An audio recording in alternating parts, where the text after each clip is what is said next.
Meet antibiotics and the rise of superbugs, Thursday at 11. Good morning, America. Bracing for a nor'easter. Snow already coming down from the south to northeast. And now a new system is on the move. 16 states from Arkansas to New York on alert for heavy rain and snow. While out west, firefighters battle new flames erupting overnight. This fast-moving fire breaking out right in backyards. Panicked families racing to evacuate. First Lady feud. Melania Trump calls for the firing of a top aide in a rare public statement. Why she says this advisor no longer deserves the honor of serving. Amid new reports of a top-level White House shakeup. The changes that could be coming to the Trump administration. Amazon outrage, backlash growing over the retail giant's decision to split their new headquarters between New York and the D.C. area. Now hundreds of cities wondering, was a nationwide contest all a ruse? And what will happen to all that information they handed over? ABC News exclusive. What Monica Lewinsky has never revealed before. The toll of her relationship with President Clinton. I remember looking out the window and thinking that the only way to fix this was to kill myself. What she's revealing about the first time he seemed to notice her. What she did to get his attention. And now her message for Hillary Clinton. Only on GMA this morning. Ride-sharing alert. Our station's new undercover investigation of potential dangers for kids taking Uber and Lyft alone. The teen who says she was nearly kidnapped. And a celebration fit for a prince. The brand new royal portraits celebrating Prince Charles's big day.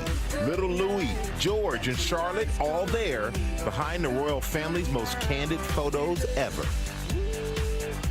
Live in Times Square, this is GMA with Robin Roberts, George Stephanopoulos, and Michael Strahan.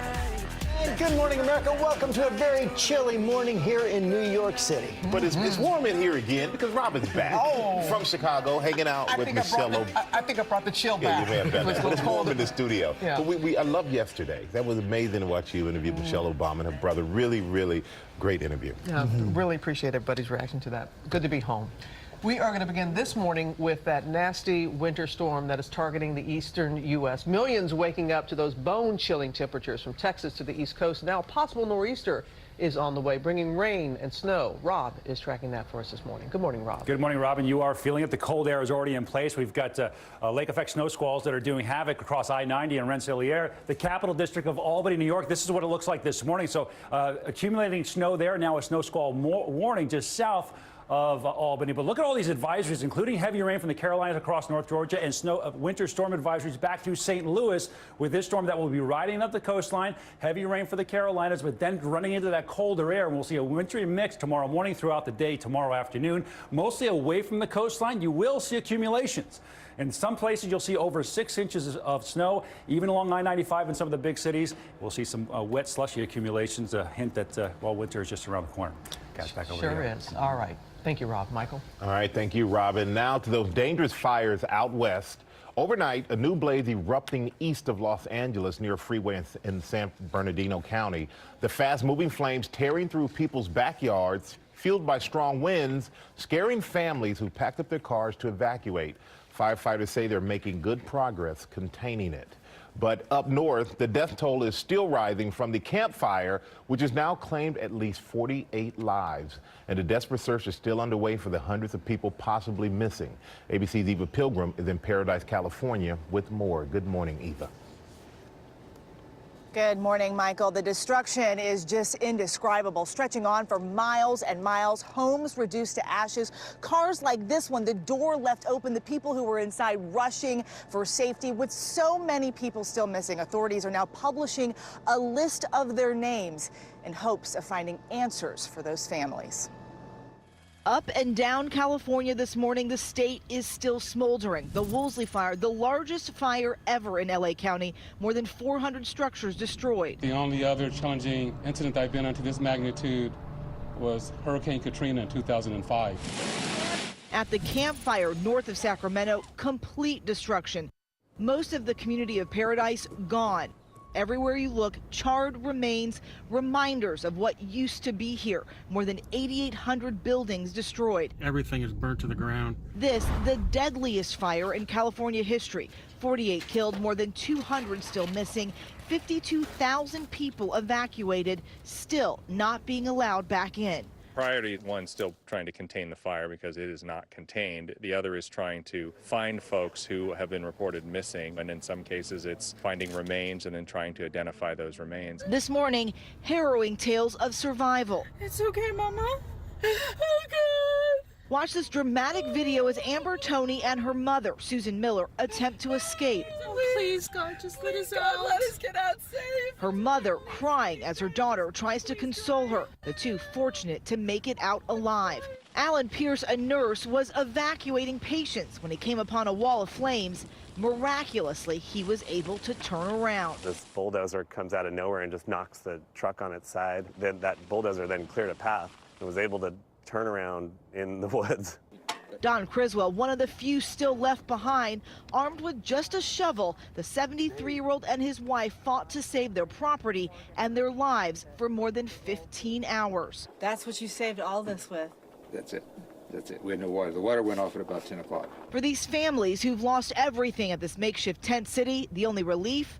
Finding their loved ones. I'm glad you're good. After days of worrying, this family of 19 reunited. This morning, many more families still waiting.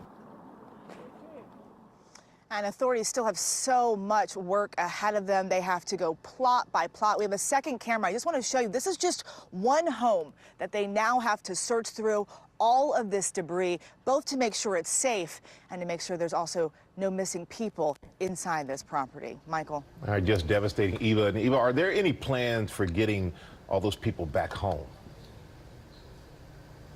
Well, Michael, getting people back home is still a far ways off. There's no timeline for that yet. And one of the major reasons for that is this air is still pretty toxic. All the things that burned in this fire are still in this air, and they have to make sure it's safe before they allow all those people back into this area, Michael. All right, thank you so much, Eva. And we're seeing so much destruction. I mean, it's really unbelievable from those fires across California. Thousands of homes and buildings are gone. Actor Liam Hemsworth sharing this photo showing what's left of his home with fiancee Miley Cyrus in Malibu. You see the word love spelled out in big letters. Hemsworth praising the people of Malibu for coming together, helping each other out, and thanking the hero firefighters around California, writing, "I love you guys. I love you, Malibu." Amazing the work they've done. Yeah, really is. Thank you, Mike. We're going to Washington now, and that looming shakeup in the White House. An unhappy President Trump signaling major new moves as the First Lady issues a rare public attack calling for a top national security official to be fired. Our chief White House correspondent John Carl tracking it all. And John, in the wake of the midterms, a lot of tumult in the West Wing. Yeah, good morning, George. No question about that. The president has actually kept a low profile over the last few days, but there are indications that he is about to shake things up in the West Wing. There are signs of major changes coming from the White House. Multiple senior officials tell ABC News the president is poised to fire Homeland Security Secretary Kirstjen Nielsen in the coming weeks. The president has complained privately that she's been too weak on illegal immigration. And officials believe that if she goes, her ally in the West Wing, Chief of Staff John Kelly, will likely go too. All of this as the notoriously private First Lady is asserting herself in a way she never has before.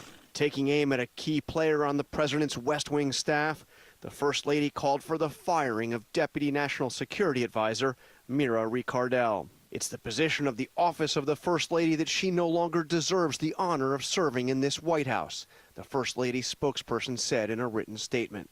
The statement came less than an hour after Ricardel was seen smiling over the president's shoulder at a White House event. White House sources tell ABC News the First Lady became irritated with Ricardel over the planning of her Africa trip last month, and that she felt Ricardel treated her staff with disrespect. On that trip, the First Lady told ABC's Tom Yamas there were people on the president's staff that she did not trust. He's been in office now almost 2 years.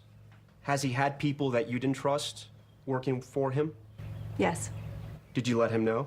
I let him know. And what did he do? Well, some people, they don't work there anymore. Despite the First Lady's extraordinary call for her ouster, Ray Cardell still has a job here at the White House, at least for now.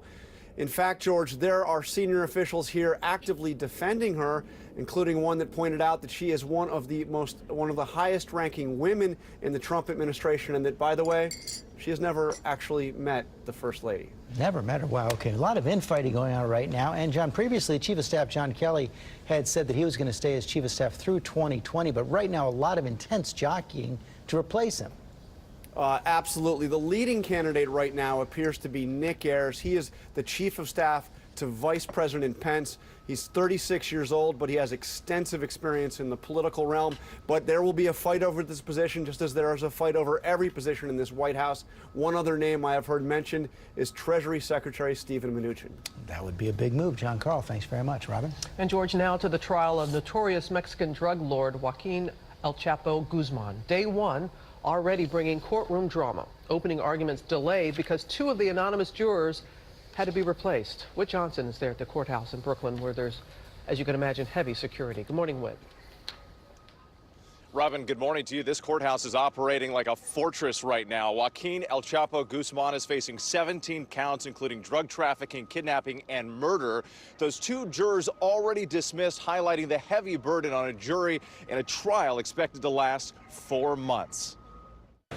This morning, the intensely guarded trial of Joaquin El Chapo Guzman off to a dramatic start before opening arguments even began. El Chapo is accused of being involved in dozens of murders, smuggling more than 200 tons of cocaine, and conducting billions of dollars in drug deals in the U.S. and around the world. El Chapo's reputation for being ruthless has earned unprecedented security for the jury, who will remain anonymous throughout the trial. A juror delivering a handwritten note to the judge explaining that the trial was causing her anxiety and other medical issues. The judge, fearing a breakdown of crying, removed her from the jury. U.S. Marshals escorting them to and from court every day for their safety.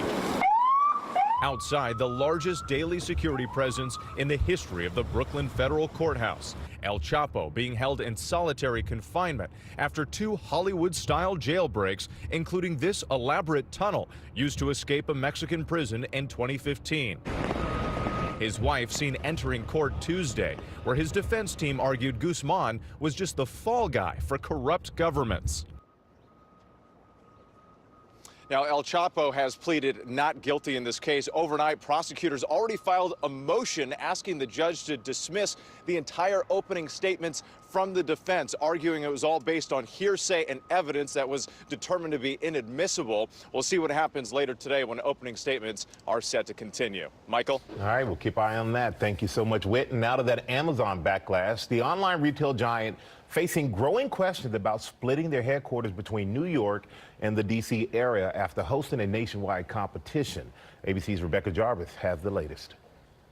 This morning, the backlash growing over Amazon's decision to move its 2 new headquarters to New York City and Arlington, Virginia. Amazon says the HQ2 project will include a $5 billion investment, creating as many as 50,000 high-paying jobs split between the 2 cities. It's a great day for New York City. It's an extraordinary day for Queens. But not everyone is celebrating. We don't like to lose.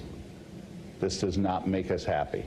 Critics say the year-long competition between 238 cities was just a ploy by Amazon to get its hands on a treasure trove of powerful information. That data including transportation, real estate, and workforce development plans for cities across the country. Will it be used in the future to target customers?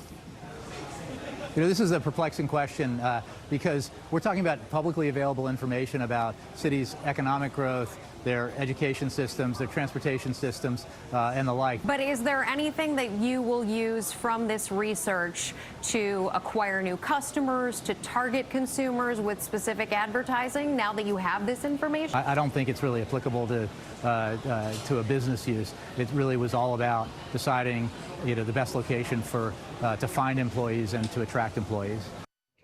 And while many in New York and Virginia are excited about the new headquarters, some locals are concerned that it will impact the infrastructure and affordable housing prices. Amazon says that they'll be using all that valuable data that they collected through this process to make choices about future locations and investments. They are investing in a handful of other places as well, putting employees there too. Wow. Cities that lost out do not like it. No, no one wants to be a loser. Well, people that lost out didn't like it. Of course, we're in New York. They're complaining about getting it. So right, exactly. That's right. You can't win. Thank you, Rebecca. We're going to move on now to new developments in that viral prom photo story from Wisconsin, where high school students are seen giving a Nazi salute right there. Two of them now offering a different explanation for the image caught on camera, but the school district is under pressure to take action. TJ Holmes on the courthouse steps in Baraboo, Wisconsin, where the photo was taken. Good morning, TJ. Hey, good morning to you, George. Accusations of racism to this town of 12,000 after that one photo taken on these steps went around the world. Now, one student in that photo who did have his arm in the air is telling the world, don't believe your own eyes, and also says it was the photographer who instructed them to take the photo and also demonstrated the salute for them. Two students in this now infamous photo are speaking up, offering their explanations for why the group posed in this pre-prom photo that appears to show most of them with their arms raised in a Nazi salute. One student, Brock Turkington, says it all started with the photographer. He demonstrated by sticking his arm up, like kind of what the salute looked like. So we all kind of imitated it. That photographer, Peter Gust, gave a different explanation to local reporters. I'd said to them, okay, boys, you're going to say goodbye to your parents, so wave. By the time I took the picture, there are all different stages of waving goodbye. Brock now apologizes to anyone the incident has hurt. Sorry for what happened. We don't want anybody to think that it was bad intentioned. Jonathan Scheiber, the only African-American student in the photo, says his classmates are not racist, but tells ABC News how hard it's been for him now that the photo is out there, and in particular because of this now deleted tweet captioned, "We even got the black kid to throw it up." People was just hitting me up like, "Are you the kid from that picture? Why would you throw that up? You clearly see in the picture my hands is to my side." I was minding my own business. I wasn't even looking at the camera. Jonathan also tells us that the hand gesture used by one classmate that some thought was a white supremacist sign was actually an unrelated joke. You go like this, and you put it down here.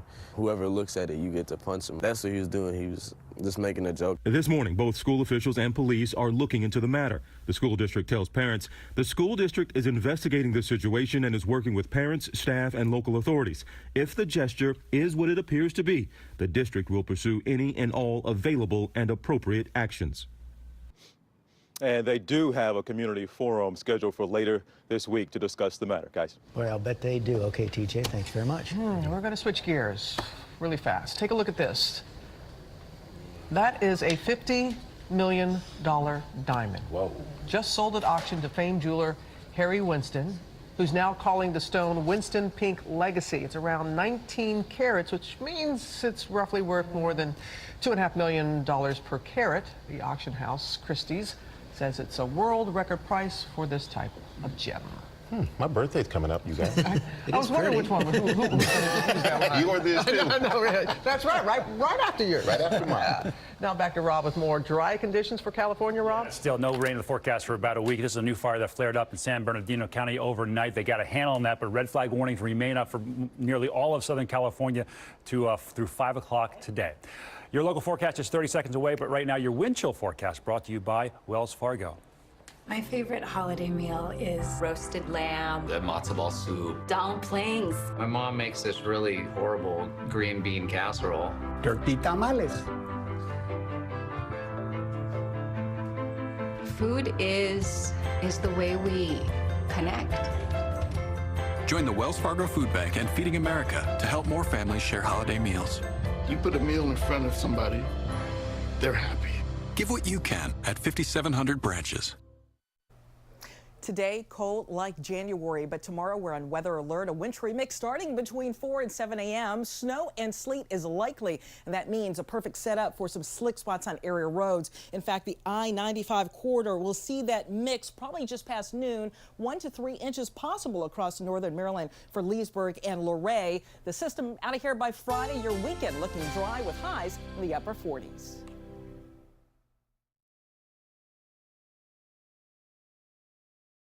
Coming up, Monica Lewinsky breaking her silence on falling for President Clinton, how she got his attention, the bombshell new documentary that's only on GMA this morning. And a warning for parents whose kids use services like Uber and Lyft alone. One teen says she was nearly kidnapped. Our station's exclusive investigation.